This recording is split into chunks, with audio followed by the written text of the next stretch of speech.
कथा क्षितिज में आपका स्वागत है। महाभारत सिर्फ एक युद्ध की गाथा नहीं, बल्कि जीवन जीने की कला का एक अनुपम सागर है। और इस सागर की सबसे गहरी, सबसे महत्वपूर्ण धारा है धर्म। अगर आप महाभारत के मर्म को समझना चाहते हैं, तो धर्म को समझना अनिवार्य है।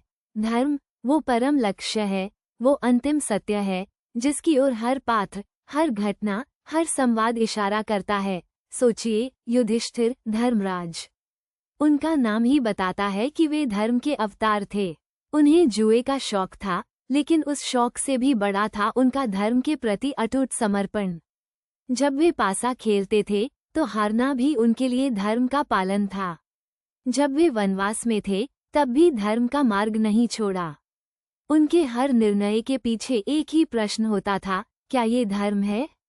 ये केवल नियम कानूनों का पालन करना नहीं था, बल्कि यह आत्मा की आवाज सुनना था, न्याय और सत्य के मार्ग पर चलना था। और यह सिर्फ युधिष्ठिर की बात नहीं। कृष्ण, जो स्वयं ईश्वर का अवतार माने जाते हैं, उनका पूरा जीवन ही धर्म की स्थापना के लिए समर्पित रहा। उन्होंने पांडवों का साथ दिया, लेकिन कब? जब वे धर्म के मार्ग पर थे। जब धर्म की हानि हो रही थी, तब कृष्ण ने हस्तक्षेप किया। क्या उन्होंने छल का सहारा लिया?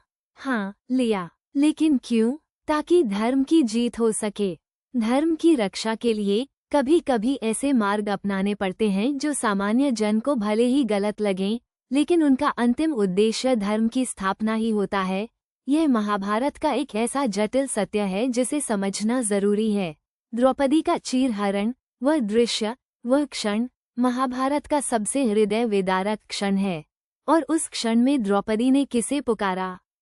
कृष्ण को, अपने सखा को, लेकिन किस रूप में? धर्म के रक्षक के रूप में। उन्होंने पुकारा, हे अच्युत, हे गोविंद, हे जगत गुरु, हे मधुसूदन। उन्होंने ईश्वर को नहीं, धर्म को पुकारा, और कृष्ण आए धर्म को बचाने। ये दिखाता है कि धर्म कितना सर्वोपरि है। यह व्यक्तिगत स्वार्थ से परे है, ये समाज और सृष्टि के कल्याण का मार्ग है। ये सोचना गलत है कि महाभारत केवल युद्ध और क्षत्रिय धर्म की बात करता है। ये राजधर्म की बात करता है, पितृधर्म की, पुत्रधर्म की, मित्रधर्म की, और सबसे बढ़कर मानव धर्म की। भीष्म पितामह, जो आजीवन ब्रह्मचारी रहे, उन्होंने जीवन भर धर्म का पालन किया।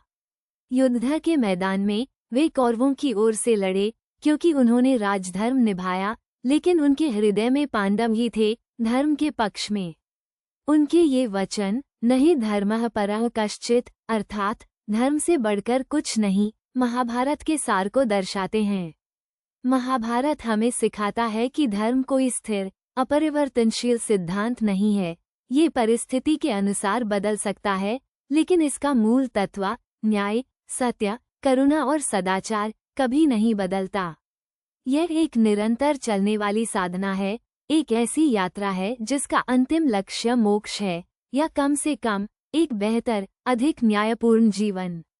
तो अगली बार जब आप महाभारत के बारे में सोचें, तो उसे केवल युद्ध के रूप में न देखें, बल्कि धर्म की उस महान खोज के रूप में देखें, जिसने अनगिनत पीढ़ियों को प्रेरित किया है। धन्यवाद।